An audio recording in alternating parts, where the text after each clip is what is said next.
આમ તો કહેવાય છે કે પોલીસ કોઈ પણ જાતની નાત જાત પક્ષ વિપક્ષ નેતા કે અધિકારી જોયા વગર પોતાનો ન્યાય કરતી હોય છે. પોલીસનું મુખ્ય કામ એ છે કે જો કોઈ પણ ઘટના અથવા કોઈ પણ બનાવ બન્યો હોય તો એની સત્યતાપૂર્વકની તપાસ કરી અને આરોપીઓને પોતાના અંજામ સુધી લઈ જવા અને નિર્દોષોને ન્યાય અપાવવો. પરંતુ ગુજરાતમાં જે છેલ્લા દિવસોમાં ચાલી રહ્યું છે એ આખી ઘટનાક્રમથી આપ પણ વાકેફ હશો. ગુજરાતના અમરેલીની વાત કરી રહ્યો છું. અમરેલીમાં આખો જે ઘટનાક્રમ સર્જાઈ રહ્યો છે અને આખો જે હાઈ વોલ્ટેજ ડ્રામા થઈ રહ્યો છે એના વિશે આજે વિસ્તારપૂર્વક વાત કરવી છે. નમસ્કાર, ટાઈમ્સ ઓફ ગુજરાત સાથે હું છું હમ્માદ વોહરા. ગુજરાતમાં અને ગુજરાતના અમરેલીમાં છેલ્લા લગભગ 15-20 દિવસથી આખો જે ઘટનાક્રમ ચાલી રહ્યો છે, એક પત્ર બહાર આવે છે. આમ તો ઘણા બધા બોમ્બ વિશે આપણે સાંભળ્યું છે, પરંતુ આજકાલ ગુજરાતની રાજનીતિમાં, ખાસ કરીને સૌરાષ્ટ્રની રાજનીતિમાં એક એવો શબ્દ પ્રચલનમાં આવ્યો છે જે છે લેટર બોમ્બ. અને આ લેટર બોમ્બ, પત્રિકા, લેટર, પત્ર, તમે જે કહેતા હોય, આ લેટર, આ પત્રિકા, આ પત્ર દ્વારા રાજનેતાઓ એકબીજાની ઉપર આક્ષેપ પ્રત્યાક્ષેપ કરતા હોય છે. અને એના જ ભાગરૂપે અમરેલીના ધારાસભ્ય કૌશિક વેકરિયાના વિરોધમાં એક પત્ર, એક લેટર બોમ્બ ફેંકવામાં આવ્યો. હવે આ લેટર બોમ્બ ક્યાંથી આવ્યો એ હજી કોઈને ખબર નથી, પરંતુ આરોપ થઈ રહ્યા છે કે અમુક ચોક્કસ કાર્યકર્તાઓની ઓફિસમાંથી આ લેટર બહાર પાડવામાં આવ્યો અને ઓફિશિયલી લેટર હેડ હતું અને એની તપાસ પોલીસ કરી રહી છે. અને પોલીસ જે રીતે તપાસ કરી રહી છે ને, એ આખો ચર્ચાનો વિષય છે. અને એટલા જ માટે આજે ટાઈમ્સ ઓફ ગુજરાતના એડિટર મોહિબ વોરા પાસેથી જાણવું છે કે આખો ઘટનાક્રમ શું છે અને પોલીસ ખરેખર આમાં કેમ શંકાના દાયરામાં અને કેમ કઠેરામાં જોવા મળી રહી છે. મોહિબભાઈ, આ આખો જે ઘટનાક્રમ અમરેલીમાં સર્જાઈ રહ્યો છે, એક આપણે જોઈ રહ્યા છે કે એક દીકરીને એમાં અરેસ્ટ કરવામાં આવી અને પછી એનો આખો વરઘોડો, કથાકથિત વરઘોડો કહી શકાય, પોલીસ તો એને રિકન્સ્ટ્રક્શન કહે છે, હા, પણ આ આખા ઘટનાક્રમમાં શું થઈ રહ્યું છે, આમ તમે શું કઈ રીતે એને વર્ણવી રહ્યા છો? જો સૌથી પહેલા તો આપણે કહેતા હોય ને કે ઘરેલું ઝઘડામાં કે ઘરેલું વાતોમાં બહારનું કોઈ કરી જાય તો આપણે તકલીફ થાય કે તું ટાંગ હું કામ અડાવસ. પણ એ ઘરના લોકોને સમજવું જોઈએ કે ટાંગ અડાવવાનો મોકો ઓલાને હું કામ મળ્યો કે જ્યારે ઘરના અંદર યુદ્ધ ચાલતું હતું, વાસણો ખકડતા હતા, એનો અવાજ ઘરમાં રહેતો વાંધો ના આવે, પણ બહાર પડે અને બહાર તમારા પડોશીઓ તકમાં જ બેસેલા હોય કે કાંઈક ખામુથી આવે ને કાંઈક આપણે ઝડપી લેવા મળે, એ તમે એમને આપી દો તો પછી એ તો કરવાના જ છે જેમને કરવાનું છે. એટલે જ્યાં ઘરેલું યુદ્ધ ચાલતું હતું, આપણે તમારા જ પેટ છૂટી વાતમાં આપણે વાત કરી હતી કે ભાજપની અંદર જે આંતરિક તડામારીઓ ચાલી રહી છે હાલ, એ ખતરનાક છે અને ઘાતક બનશે પાર્ટી માટે. કોંગ્રેસ કે આમ આદમી પાર્ટી કે તમે કે મને આપણે કોઈ નુકસાન નથી થવાનું, પણ એમને નુકસાન થશે અને થઈ રહ્યું છે નુકસાન, નથી થઈ રહ્યું. નારણ કાછડિયા જે કે પૂર્વ એમપી છે, એમને પણ એમના નિવેદનમાં એવું કહ્યું કે પટ્ટા મારવામાં આવ્યા છે, આ નિંદનીય ઘટના છે. જે આક્ષેપો પાયલ ગોટીએ કર્યા, પાયલબેને કર્યા, એ આક્ષેપો પર નારણ કાછડિયા એવી રીતે બોલતા હતા કે જાણે કોંગ્રેસનો કોઈ પ્રવક્તા બોલી રહ્યો હોય. એક્ઝેક્ટલી. અને એ બધી જ વસ્તુઓ નારણ કાછડિયા હવે આક્ષેપોની ઉપર હતા. આશીષ વેકરિયા એવું તો હતું ને કોંગ્રેસના કોઈ નેતા કે કાર્યકર્તા આક્ષેપ કર્યા હતા, ભાજપના નેતા આક્ષેપ કર્યા હતા, ભાજપના કાર્યકર્તા મનીષ વકાસિયાએ આ લેટર કાંડ આખું ઉભો કર્યો. કોણ છે મનીષ વકાસિયા? ભાજપના કાર્યકર્તા છે. બિલકુલ. એમાં પછી તમે ઘરેલું યુદ્ધમાં, ઘરેલું યુદ્ધ જયારે તમારું બહાર આવ્યું, એને ડામવાના પ્રયત્ન ન કરતા તમે બીજા ઉપર આરોપો મૂકી દો અને ઘટનાના રિકન્સ્ટ્રક્શનના નામે વરઘોડા કાઢો, તો પછી આ તો ભોગવવાનું જ છે તમારે. સાચી વાત છે. તમે પોલીસને આગળ કરી દો. ઘણા બધામાં પોલીસને એ કહે છે કે ભાઈ પોલીસને સરકાર આગળ કરીને, પોલીસને સંગઠન આગળ કરીને, જેની સત્તાની, જેની લાઠીઓની ભેંસ એવું કહેવાય છે આપણા અંદર. તો એ તમે પોલીસને આગળ કરીને પછી તમે અરેસ્ટ કરાવો ને આરોપી બતાવો ને ફલાણું બતાવો ને ઢીકણું બતાવો, ત્યાં સુધી તો સમજવાળી વાત છે. પણ રિકન્સ્ટ્રક્શનના નામે કોઈકના ઈશારે દેખાઈ રહ્યું હતું સાફ ને સાફ કે કોઈકના ઈશારે હોય કે પોલીસની પોતાની રીત તો હોય, આરોપી મહિલાનું વરઘોડું કાઢવું કેટલું યોગ્ય છે? સૂર્યાસ્ત પછી મહિલાને અરેસ્ટ બતાવી કે ગમે એ બતાવી, કોઈ પણ કાનૂની પ્રક્રિયા સૂર્યાસ્ત થી લઈ સૂર્યોદય સુધી આ બંને વચ્ચે કેટલું યોગ્ય છે? હા, એટલે એ તો સુપ્રીમ કોર્ટની ગાઈડલાઈન છે. એક્ઝેક્ટલી, સુપ્રીમ કોર્ટની ગાઈડલાઈન તમે નેવા મૂકીને આ બધા કામ કરો ને પછી કહો કે ભાઈ અમે કાર્યવાહીના ભાગરૂપે કરીએ છીએ ને આનો જવાબ કેમ નથી આપતા? અને પોલીસને કહેવાને બદલે ડામ જે એમાં થયું છે એને ઠાડે પાડવાના બદલે એ લોકો કોંગ્રેસ ઉપર આક્ષેપ કરી રહ્યા છે. કોંગ્રેસનું જોઈતું મળી રહ્યું છે. મોરબીની જે ઘટના બની તે બાદ રાજકોટની જે ઘટના બની તે બાદ હરણીની જે ઘટના બની, આ બધી ઘટનાઓ બાદ જિગ્નેશ મેવાણીનું આંદોલન હતું કે નહીં? આપણે એની ચર્ચા પેટ છૂટીવાદમાં કરી ચુક્યા છે પહેલા. બિલકુલ બિલકુલ. હવે જયારે કોંગ્રેસ પાસે કશું જ નતું, 2-3 મહિના શું થયું હતું? કઈ કોંગ્રેસ પાસે એકદમ શાંત વાતાવરણ ચાલી રહ્યું હતું. સૌરાષ્ટ્રની અંદર ભાજપના નેતાઓમાં અંદર બબાલો હતી. દિલીપ સાંઘાણીના ઇફકોના ચેરમેન બન્યા બાદ જે પણ કઈ તણામારી હોય બધી આપણી સામે છે. જયેશ રાદડિયા એને પોતાનું રાજકારણ ખેલ્યું ને ક્ષત્રિય આંદોલન વખતે પણ ભાવનગરની અંદર તમે જોઈ લો, રાજકોટની અંદર જોઈ લો, જુનાગઢની અંદર જોઈ લો, બધા જ નેતાઓ એકબીજાને આમું થઈ ગયા નતા થઈ ગયા. એમાં ભાજપૂતો નામનું એક ટેગ પણ એ કોણે આપ્યું છે? કઈ ક્ષત્રિય સમાજે આપ્યું છે? એ ભાજપના જ અંદર. એટલે ટૂંકમાં જે પરિસ્થિતિ સર્જાઈ કે જે ક્ષત્રિય આંદોલન વખતે જે ભૂલ થઈ હતી એ ભૂલ ફરી કોંગ્રેસ પાસે કશું જ નતું, કશું જ રમવા માટે નતું. અને તમે લોકોએ પછી એમને આપી દીધું સૌરાષ્ટ્રની અંદર, જ્યાં કોંગ્રેસ વિલુપ્તની પરિસ્થિતિમાં હતી, જ્યાં 2017માં અમરેલીમાં કોંગ્રેસને પ્રચંડ જનાદેશ મળ્યો. આખા સૌરાષ્ટ્રમાં કોંગ્રેસને પ્રચંડ, આ વખતે ત્યાં 7 થઈ ગયું. બિલકુલ ઠીક છે. 17માં એવી પરિસ્થિતિ હતી કે ઇન્દ્રનીલ રાજ્યગુરુ સામે મુખ્યમંત્રી પણ પાછા ચાલી જતા એક ટાઈમે રૂપાણી સાહેબ. હા ખરું. અને આ વખતે તો પરિસ્થિતિ હતી કે પરેશ ધાનાણી પણ પોતાની બેઠકને બતાવી શકે. અને ક્ષત્રિય આંદોલન વખતે પણ કોંગ્રેસને સૌરાષ્ટ્રમાં જેટલી પરિસ્થિતિ જોતી હતી તેટલી ના મળી. એની બાદ જે ઘટનાઓ બની, ભાજપનું આંતરિક, છતાંય કોંગ્રેસનું તો કઈ નતું ઉપજી રહ્યું. પણ આ જે વાત થઈ યુવતી પાયલબેન ની સાથે જે ઘટના થઈ એને કોંગ્રેસને રિવ્યુ કરી નાખી. પરેશ ધાનાણી કે જે માર્કેટમાં હતા જ નહીં, જેને લાગતું હતું કે હવે એમનું કરિયર જ પતી ગયું છે, જાણે એ માર્કેટમાં આવી ગયા. એટલે ટૂંકમાં આ પ્રકારની પરિસ્થિતિ છે.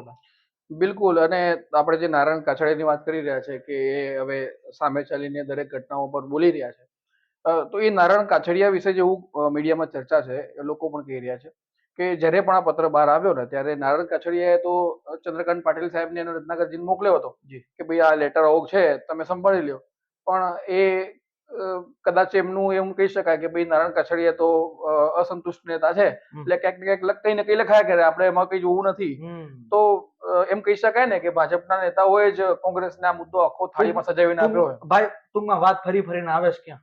હા, ઘરેલું ઝઘડામાં બીજા રોટલા શેકી જાય છે. 100%. એટલે ભાજપનો આંતરિક જે જૂથવાદ છે, બિલકુલ એ સપાટી પર આવી ગયો. આ તો હજુ અમરેલીમાં મને કયો કે હિંમતનગરમાં ભીખાજી ડામોરને જે ઘટના બની એમાં હવે કઈક એવી પરિસ્થિતિ આવીને ઉભી થઈ કે જેમાં ઘરેલું ઝઘડામાં કઈક લેટર બેટર કારણ સામું પડ્યા, તો એમાં તમને શું લાગે શ્વાસન નહીં ખકડે? 100% ખકડવાના છે. ભીખાજી ડામોર કે જેવો તેવો તો કાર્યકર્તા નથી. આ તો ખાલી એમાં હિંમતનગરનું ઉદાહરણ આપ્યું. અમદાવાદમાં તમે જો, બરોડાની અંદર તમે જોઈ લો, 2022 ચૂંટણી પહેલા ભાજપમાં કોઈ ઊંચી આંખ કરી જાય મોવડી મંડળ સામે કે અંદર ઝઘડા કરી જાય એવું કઈ તમને જાણવા મળતું? નતું જ મળતું. એમાં વિચારવાનો કોઈ પ્રશ્ન જ નથી. વિજાપુરથી પીઆઈ પટેલ ગયા એટલે પછી બધું આવ્યું. એ 10,000 કાર્યકર્તાઓને કમલમ પહોંચી ગયા, પછી બધાને છૂટવા. અને 24 ની ચૂંટણીમાં તો આખું ભડડમ ભૂસ કરતું નીચે આવે ને એમ નીચે આવી ગયું છે. 100%. અને જે આંતરિક, તમે જેમ કહ્યું કે ભાઈ આપણા નારાયણભાઈ કાછડિયાએ પત્ર લખ્યો હતો પાટીલ સાહેબ ને શું નામ આપણા રત્નાકર સાહેબ, એટલે પત્ર મોકલ્યો હતો એમને જે કે આવો પત્ર પડે છે, તો એમને ધ્યાન કામ ના આપ્યું. એ આ તો કહે રાખે. લાલ બત્તી છે ને અત્યારે, લાલ બત્તી કોના માથે છે? 100%. કૌશિક વેકરિયા ઉપર છે કે નહીં? બિલકુલ છે. એટલે આ જે પરિસ્થિતિ છે ભાજપની અંદર, આ ઘાતક પરિસ્થિતિ છે. અને હું વારંવાર કહું છું કે તમારા મારી માટે નહીં, આમ આદમી પાર્ટી કે કોંગ્રેસ માટે નહીં, ગુજરાતની જનતા માટે નહીં, એમના આંતરિક રાજકારણ માટે ઘાતક વસ્તુ સાબિત થઈ રહી છે. કારણ કે જેની પાસે સત્તા આટલી બધી છે, આપણે બેનની, મુખ્ય તો આપણે બેનની જ વાત કરી રહ્યા છે, પણ ભાજપ જે મોકા આલી રહ્યું છે એક પછી એક, જાણે થાળીમાં પીરસીને આપી રહ્યું, તમ તારે જમણવાર કરો. ગોપાલ ઇટાલિયા શું કર્યું? ઝડપી નહીં તક, ઝડપી. અને એવું કેવું આસાન છે કે ના આપજો વોટ અમને, અમે આવ્યો તો કારણ કે અમે તમને ન્યાય નથી અપાવી શકતા. આવું બોલતા તો લોહીના ઝેરના ઘૂંટ પીવા પડે ભાઈ રાજકારણમાં. 100%. નહીં બોલી ગયા આ લોકો એમ સમજે કે ભાઈ ગોપાલ ઇટાલિયા અમને ફરક નથી પડતો, કે ફલાણા નેતાથી ફરક નથી પડતો, કે ઢીકણા નેતાથી ફરક નથી પડતો, બધાથી ફરક પડે. ટૂંકમાં વાત એમ છે કે ભાજપ સંભાળી નથી શકતું હાલ. હા, એટલે મારે એ જ વાત કરવી જે છે. ડેમેજ કંટ્રોલ ની વાત છે ને, જે ડેમેજ કંટ્રોલ માટે ભાજપ જાણીતું છે, અવસરને આફતને અવસરમાં કેવી રીતે ભાજપ તેનું પરિવર્તન કરી નાખે છે, આફતનો અવસરમાં ઈ નથી થઈ રહ્યું અહીંયા. ડેમેજ કંટ્રોલ ની વાત તો દૂર, રોજ કોઈક ને કોઈક નેતા અલગ બયાનબાજી કરે છે, રોજ કોઈક ને કોઈક નેતા અલગ વાત કરે છે, રોજ કોંગ્રેસ અને આમ આદમી પાર્ટીને મુદ્દો મળી જાય છે. એટલે વાત મારે એ જ કરવી છે કે જે ભાજપ, જે ભારતીય જનતા પાર્ટીનું શીર્ષ નેતૃત્વ રાજ્યોની સરકારોને પાડી શકે, ધારાસભ્યોને આમથી આમ કરી શકે, એ જ ભારતીય જનતા પાર્ટી આજે ગુજરાતના એક અમરેલીમાં એક ઇસ્યુ થયો છે, ઇસ્યુ જ કહી શકીએ ને આપણે બિલકુલ એમાં તો. બિલકુલ એક્ઝેક્ટલી. એ જ ઇસ્યુને ડામવા માટેના કોઈ પણ પ્રયત્નો ભાજપના મોવડી મંડળ તરફથી નથી કરવામાં આવતા. ઉપરથી મુખ્યમંત્રી તો એમના કાર્યક્રમોમાં વ્યસ્ત છે. બિલકુલ આટલી મોટી રાજકીય આપદા કહી શકાય હાલ સૌરાષ્ટ્રના રાજકારણ માટે, એ ભારતીય જનતા પાર્ટી માટે ઉભી થઈ ગઈ છે. તો ભારતીય જનતા પાર્ટી અસમંજસમાં એવું નથી લાગતું, કારણ કે પહેલી વખત તો શું કર્યું એમને, એક પાયલબેન કે જે પણ એ બેન છે એમને એરેસ્ટ કર્યા આરોપી બનાવીને. પછી જયારે મુદ્દો હવામાં આવી ગયો ત્યારે એ જ ભારતીય જનતા પાર્ટીના નેતાઓએ પાયલબેનના જામીન માટે કરીને અવાત્ય મારતા હતા.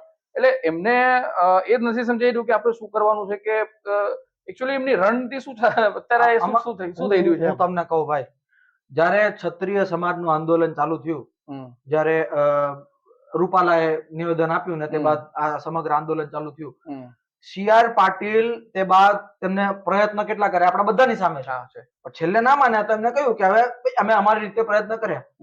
આજ સીઆર પાટીલ તો ખેર કેન્દ્રમાં મોકલી દીધા છે, પણ બીજો સીઆર પાટીલ ક્યાં છે ગુજરાતની? કોઈ પણ રીતે કોઈ પણ નેતા કે કોઈ પણ કાર્યકર્તા એવું જોવા પણ મળે છે કે એ આને થાંભવાના પ્રયત્ન કરી રહ્યા છે? હું એ જ કહું છું ને કે કઈ જ નથી થઈ રહ્યું. મૂળ વાત એ છે કે બધા જ એકબીજાની ઈર્ષા તો જો પોતાના ઊંચું કરવામાં લાગેલા છે, કે હું ક્યાંક જાઉં, હું મોડી મંડળની નજરમાં ચડી જાઉં, હું કેવી રીતે સારો નેતા બની શકું, હું કેવી રીતે સારો મુખ્યમંત્રી તો ચલો સરકારી પોસ્ટ પર છે એટલે એમના કાર્યક્રમમાં એમને જવું પડે. બીજા શું કરે છે? 100%. આ બીજા જે ભાજપનું સોકોલ એવું કહેવાય છે કે ભાઈ શિસ્તબદ્ધ સંગઠન છે ને એમાં કોઈ દરાર ના પાડી શકે ને એમાં કોઈ તિરાડ ના પાડી શકે ને ખૂણે ને ખાતરે તિરાડ જોવા મળી રહી છે. Cadre base party. એ બધી વાતો 2022 ને 2024 પહેલા હતી. સાચી વાત છે. હવે તો ભાજપના જ નેતાને તમે ભાજપનું કહો કે ભાઈ શિસ્તબદ્ધ સંગઠન છે, પહેલા પણ હશે, પણ પહેલા મોવડી મંડળ સામે કે આવા લેટર બોમ્બ ફેંકવાની કોઈ હિંમત કે તાકાત કરે? કોઈ હિસાબે ના કરે, સસ્પેન્ડ થઈ જાય ફટ કરીને. 100%. અત્યારે તો સસ્પેન્ડ પણ નથી થતા નેતાઓ, એમની ઉપર કોઈ કાર્યવાહી પણ નથી થતી. આટલું બધું કર્યા છતાં પણ જે ધારાસભ્યના વિરોધમાં આખો લેટર ફર્યો હતો, જે કૌશિક વિકરિયાની આપણે બધા વાત કરી રહ્યા છે, એ તો ક્યાંક ભૂગર્ભમાં જઈને બેઠા છે. કોઈ ચર્ચા માટે સામે નથી આવતા, કોઈ સ્પષ્ટીકરણ નથી. આટલા બધા ફોન કરવા છતાં એમનો ફોન બંધ આવે છે. એટલે હવે એવું સ્પષ્ટ લાગી રહ્યું છે કે એમને પણ આ મેટરને ચગાવવામાં રસ છે. મેટરને ચગાવવા કરતા એમને મેટરને ચગાવવામાં રસ હોય એવું મને નથી લાગતું. પણ આ તો તમે ફ્રી હેન્ડ આપી રહ્યા છો વિપક્ષને. એક્ઝેક્ટલી. આ તો તમે ફ્રી હેન્ડ આપી રહ્યા છો કે ભાઈ ચોર કી દાઢી મેં ટીનકા. આપણે એવું નથી કહેતા કે ભાઈ ખોટા જ હશે, પણ તમે હાથે રહીને આપી રહ્યા છો વિપક્ષને આ મુદ્દો. સાચી વાત છે. ફોન બંધ કરીને બેસી ગયા છે ભાઈ, તો હું કામ, હું જરૂરત હતી બોલો? એમને એવું તો નથી કે કોઈ ધમકીના ફોન આવે. એટલે ક્યાં સાબિત થઈ ગયું છે કે તમે એ તો હજુ તો જે આરોપ લગાવે આરોપ સ્તર છે, એની તપાસ થાય ને તપાસ તો હવે 1, 2, 3 કરીએ છીએ વાત આપણે. એટલે ટૂંકમાં વાત એમ છે કે ભાઈ તપાસ થાય છે. હાલો ને આપણે માનીએ ને એકવાર તપાસ થાય, હાલ તો તપાસ જ થાય છે ને. 100%. સાહેબ જેવી તો એ પોસ્ટ પર થોડી છે, ઉપદંડક છે વિધાનસભાના. ખરું. અને એ પછી તમારી સરકાર છે, તમારું સંગઠન છે આટલું મજબૂત, તો તમે સામે આવીને સ્પષ્ટતા કરો કે ભાઈ આવું કશું નથી. ને પાયલબેન સાથે જે ઘટના બની એની અમે માફી માંગીએ છીએ. પાયલબેનને પણ ઘણા સાથે લેવાના પ્રયત્નો થયા, પરંતુ ત્યાં જેની ઠુમ્મર, પ્રતાપ દુધાત, આ ભાઈ આપણા પરેશભાઈ ધાનાની, જિગ્નેશભાઈ પણ ગયા, બધા એક સામતા મળીને ભાજપ ઉપર હુમલા કરવાના ચાલુ કરી દીધા. અધૂરામાં પૂર્વ આમ આદમી પાર્ટી, આમ આદમી પાર્ટીના ગોપાલ ઇટાલિયા. આમ આદમી પાર્ટી ને કોંગ્રેસ આ મુદ્દે સાથે આવી જાય તો ભાજપ માટે રેડ એલર્ટ સમાન છે.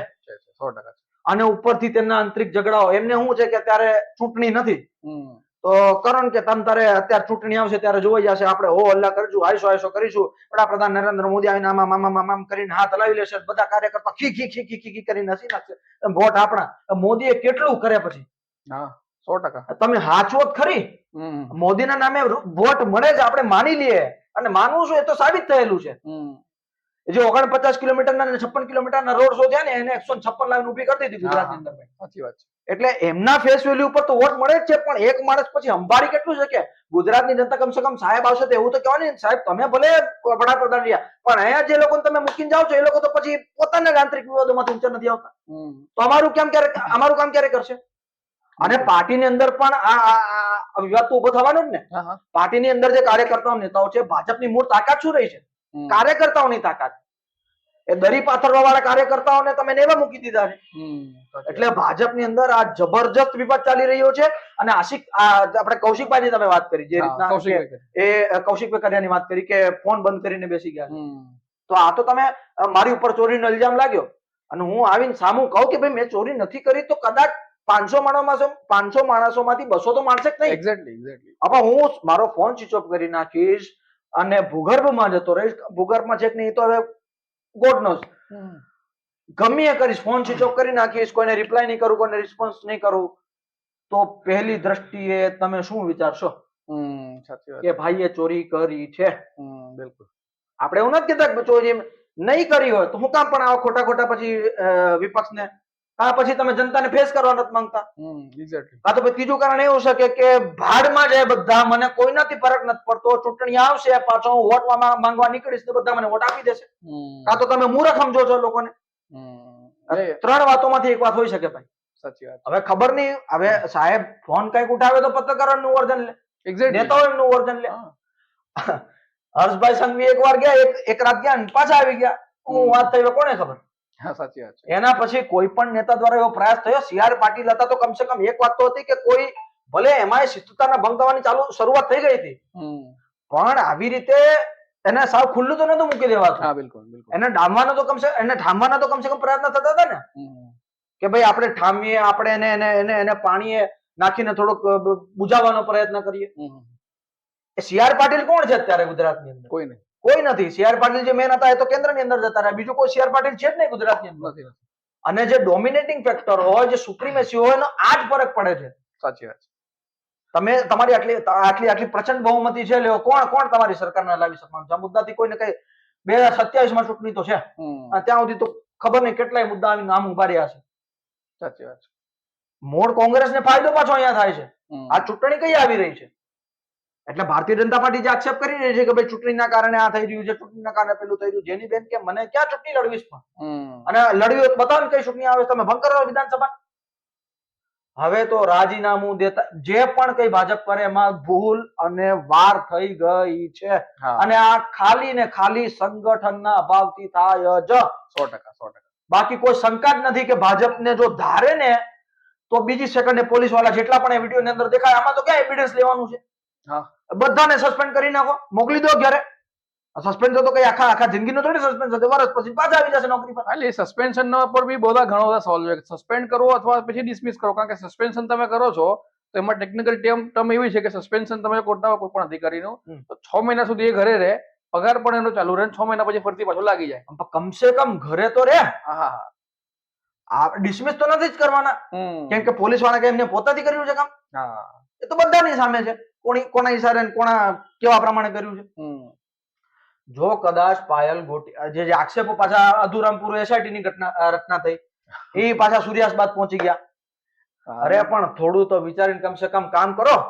એટલે હું એટલા માટે જ કહું છું કે ભારતીય જનતા પાર્ટી અસમંજસમાં છે, ક્યાં તો પછી હર્ષ સંઘવી સાહેબને કંઈક આમ તો જોવા જઈએ તો એમનું વ્યક્તિત્વ એવું છે કે કોઈ પ્રેશરમાં આવે એવા નથી. બિલકુલ. પણ સૂર્યાસ્ત પછી સાહેબ તમે મેડિકલ કરાવવા જાઓ છો, થોડું તો આ બિલકુલ લોજિક વાળી વાત છે. બિલકુલ. અરે મારા તમે ભાઈ વાત સમજો, 16 વર્ષનો છોકરો કે જેને બંધારણની સોશિયલ સાયન્સ કે આપણે સામાજિક વિજ્ઞાન કહીએ એ વાંચી લીધું, બરોબર, 10માં આવ્યો, એને પણ ખબર હોય કે સૂર્યાસ્ત બાદ મહિલાને ગિરફ્તારી કરવા અથવા કોઈ પણ પ્રકારની જે કાર્યવાહી એ ના જવાય.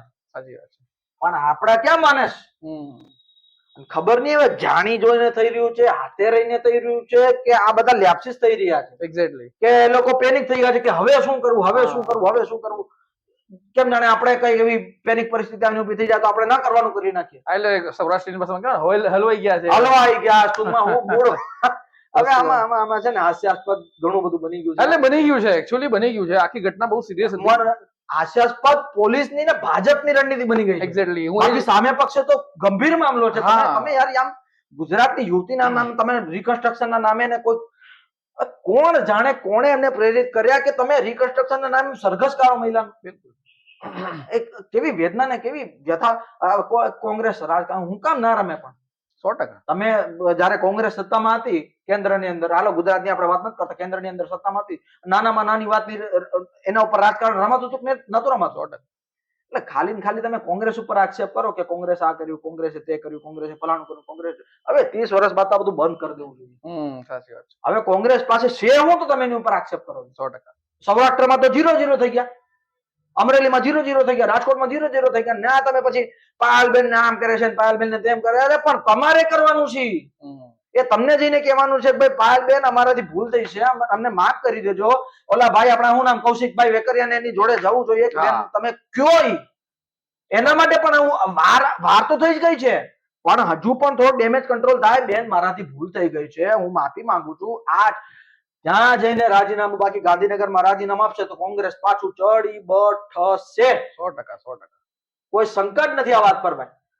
અને આ વાતે ગુસ્સો પણ આવવો જોઈએ ને હાસ્યાસ્પદ પણ વાત છે કે યાર તમે બસ હવે આ જ કામ બેઠું છે પત્રકારોને પણ વિશ્લેષણ કરવા માટે કે પોલીસ આ જે માઇનર આને શું ઓલા બચ્ચાના શું કે શું કહેવાય કે જે નાનું છોકરું એ ભૂલ ના કરે એવી ભૂલો તમે કરીને બેસી જાઓ અને પછી કહો કે ભાઈ ફલાણું ને ઢીકણું ને આ ને તે ને અમે તો આમ કર્યું હતું ને અમે પેલું કર્યું હતું ને રિકન્સ્ટ્રક્શન કર્યું હતું ને ફલાણું ગમે તે નામ આપો, ટૂંકમાં થયું શું? છતી થઈ આઈડેન્ટિટી. 100%. જી ભાઈ. એટલે આપણે ગૃહમંત્રીની વાત કરી, તમે કીધું કે ગૃહમંત્રી બી એક રાઉન્ડ ત્યાં માર્યો હતો, આંટો જ માર્યો કહેવાય ને, એક રાત માટે ગયા હતા ને ઘટનાની વિગત લઈને પાછા આવી ગયા. જી. પછી કાર્યવાહી શું થઈ રહી છે આપણે બધાને ખબર છે. બિલકુલ. એ પોતે જ કે છે ને કે ભાઈ કાયદામાં રહેશો તો ફાયદામાં રહેશો. બિલકુલ. એ યુવતીનો શું વાંક હતો સાહેબ, અને એનો શું ફાયદો થયો મને બતાવો. એટલે કારણ કે આ આખો જે પોલીસની જે આખી કાર્યવાહીની સિસ્ટમ છે, સૌથી પહેલા તો તમે પોલીસને તાત્કાલિક મોકલી દીધી એના ઘરે, આરોપીઓની ધરપકડ થઈ, પછી ગુનો દાખલ કર્યો, અને એ પણ રાત્રે 12 વાગે એક યુવતીની તમે ધરપકડ કરો છો સુપ્રીમ કોર્ટની ગાઈડલાઈન ને નેવે મૂકીને. એટલે આ આખું જે ગુજરાતની જે આખી પોલીસ છે, આખી જે હોમ મિનિસ્ટ્રીની ગાઈડલાઇન્સ છે, પોલીસ તો કારણ કે પોલીસને તો કામ ખબર હોય, કારણ કે એ તો બધા પરીક્ષા આપીને આપ્યા હોય, કમસે કમ એટલીસ્ટ તેમને એટલી તો ખબર પડે કે કયા ટાઈમે શું થાય.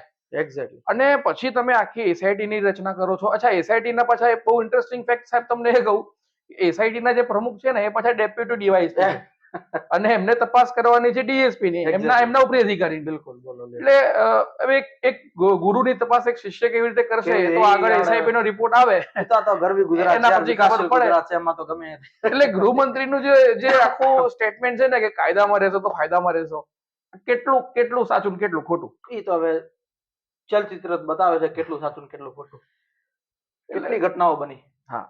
નવરાત્રીમાં કેટલા બલાત્કારો થયા, કેટલા દુષ્કર્મો થયા. તોડવાના હતા એના ટાંટિયા તોડી નાખ્યા, અને ઓલા ખ્યાતિમાં ઘણા લોકોના જીવ લઈ લીધા. નહીં જાય તો કે લો સાહેબ બેસો ખુરશી તમારા માટે. આ કાયદામાં રહેશો તો ફાયદામાં, સરકારની ગુડ લિસ્ટમાં રહેશો તો ફાયદામાં રહેશો, એવા પ્રકારનું દેખાય. એક્ઝેક્ટલી 100% સાચી વાત છે. બાકી કાયદા બાયદાની વાતો તમે કરો છો સાહેબ.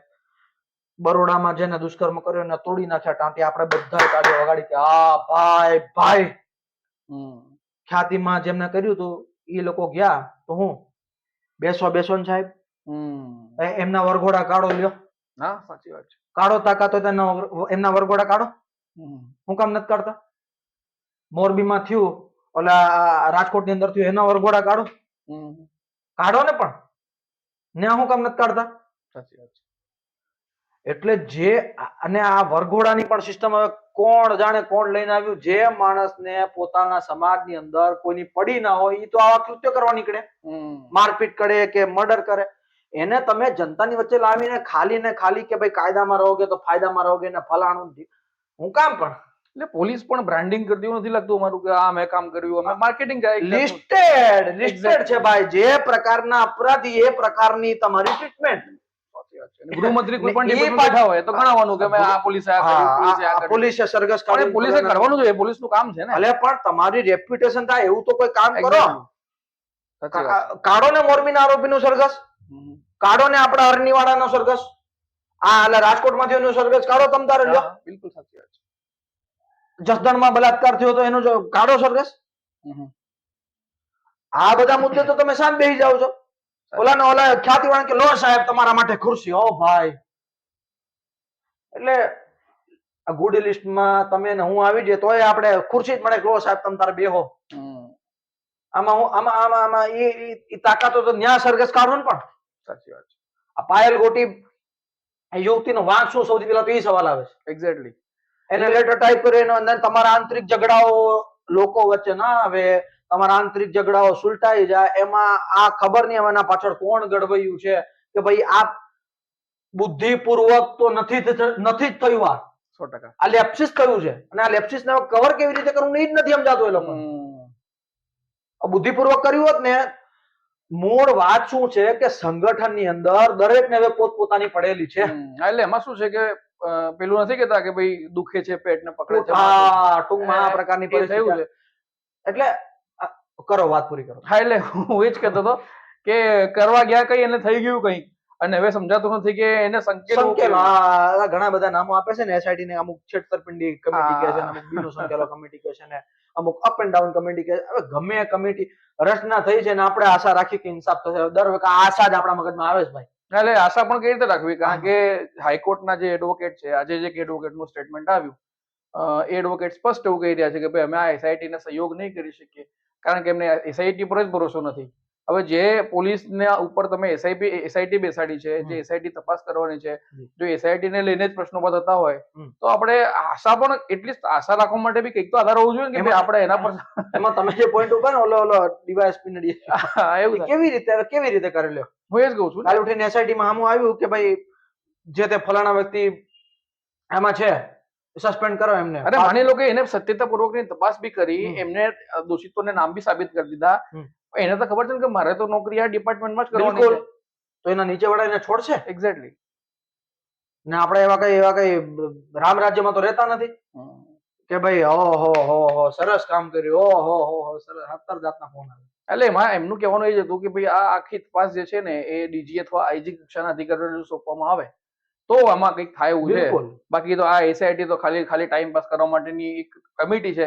એનું કામ એટલું જ છે કે ભાઈ રાજ્યમાં કોઈ નવું કાંડ થાય, કોઈ નવી ઘટના બને ત્યાં સુધી ચલાવી રાખો અને પછી લોકો ભૂલી જશે. 70 કાંડ ખરેખર લોકો ભૂલી જ જાય છે. આપણે આખું જોયો છે, આપણે પણ અત્યારે વાત કરી રહ્યા છે, કારણ કે ઘટના આખી ટ્રેન્ડિંગમાં. આપણે શું આખી મીડિયાને વાત કરું, બિલકુલ આપણે બધા જ આખી કોઈ પણ ઘટના બને, આપણે રાજકોટમાં ઘટના બની 2 દિવસ સુધી, 4 દિવસ સુધી, 15 દિવસ સુધી, મહિના સુધી થોડી વાત કરી, અને અત્યારે હાલ રાજકોટની ઘટના હાસ્યામાં કોણ યાદ કરે? એના પહેલા બરોડાની ઘટના બની, એના કોણ યાદ કરે? મોરબીમાં 2 વર્ષ થઈ ગયા. 2 વર્ષ થઈ ગયા. કોને ખબર પડી સાહેબ? 150 લોકો. ખરેખર તમે આપણી જાનની કિંમત જ ખરેખર નથી રહી. એમ જાનની કિંમત આપણે નથી રહી ને એટલા માટે એ લોકોને. હા, સાચી વાત છે. કીડા મકોડા જેમ લોકો મરી જાય છે ને હો હૈસો કરતા ચૂંટણી આવે તો આપણે જઈએ કે ફલાણા ભાઈ જિંદાબાદ ને ઢીકણા ભાઈ મુર્દાબાદ. 100%. તો એ લોકોને તો નથી જ પરવાનું ને પછી ફરક. બિલકુલ સાચી વાત છે. અને આમાં આ સિસ્ટમમાં એની સામે બોલવા વાળું કોણ? તમારા મારા જેવા પત્રકારો કઈક થોડું કાચું પાકું બોલી દે તો કે ના થા એ પાછું આવે, આપણે બંધ કરાવી દઈશું. બંધ કરાવી દઈશું. સાચી વાત છે. અને એ સિસ્ટમની વાત નથી કરતો કે સિસ્ટમ આપણા જ એ કે તારે હું કામ બોલવાનું જોયું, તું હું કામ દોડે, અલા પણ હું કરવા પછી તમે ક્રિટિસિઝમ પણ ના કરો.